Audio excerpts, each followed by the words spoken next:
पंढरपूरच्या श्री विठ्ठल मूर्तीच्या जतन आणि संवर्धनासाठी 23 आणि 24 जून रोजी विठ्ठल मंदिर बंद ठेवण्याचा निर्णय समितीने घेतला आहे।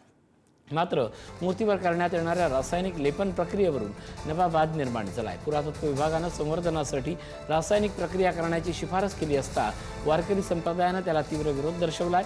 पारंपरिक आयुर्वेदिक वज्रलेपच करण्यात यावा अशी मागणी करत वारकरी न्यायालयात गेले। या प्रकरणावरील निकाल उद्या अपेक्षित असून विठ्ठल मूर्तीच्या संवर्धनाचा अंतिम मार्ग कोणता ठरणार याकडे राज्यभरातील लाखो विठ्ठल भक्तांचं लक्ष लागले।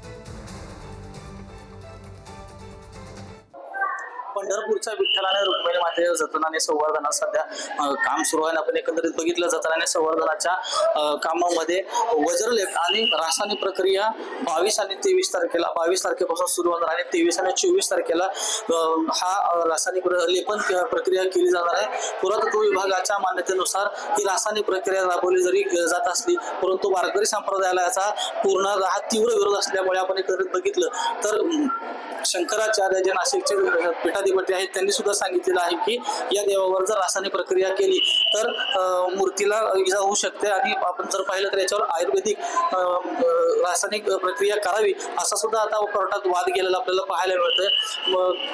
आपण एकंदरीत बघितलं तर पुरातत्व विभागानं हे उद्याला गेले 2 दिवस मंदिर समिती आणि पुरातत्व विभाग हे 2 दिवस 23 आणि 24 तारखेला रासायनिक प्रक्रिया करणार आहे, परंतु याचा निकाल उद्या दुपारी कोर्टामध्ये लागणार आपल्याला पाहायला मिळतात। एकंदरीत हा वाद रासायनिक प्रक्रियेच्या वज्रलेपाचा हा वाद कोर्टामध्ये गेलेला आपल्याला पाहायला मिळतोय आणि पंढरपूरचं विठ्ठल रुक्मिणी मंदिर हे आता दर्शनासाठी बंद राहणार आहे। आपण काल कोर्टासमोर दोन्ही मंदिर समिती पुरातत्व विभाग व वारकरी संप्रदायाचा दावे प्रतिदावे झाल्यानंतर उद्याच्याला त्याचा निकाल लागणार आहे। आपण एकंदरीत पाहिलं तर आता सर्व राज्यातून जे वारकरी संप्रदायामध्ये विरोध होताना आपल्याला पाहायला मिळतोय। आपण जर पाहिलं तर उद्या दुपारी 12 वाजता कोर्टाकडून या लेपन प्रक्रियेला विरोध दर्शवल्यानंतर त्याचा निकाल लागणार आहे आणि याचा सर्वांचंच लक्ष या निकालाकडे लागले आपल्याला पाहायला मिळतंय। विठ्ठल मंदिरातून माऊली डांगे, पुढारी न्यूज, पंढरपूर।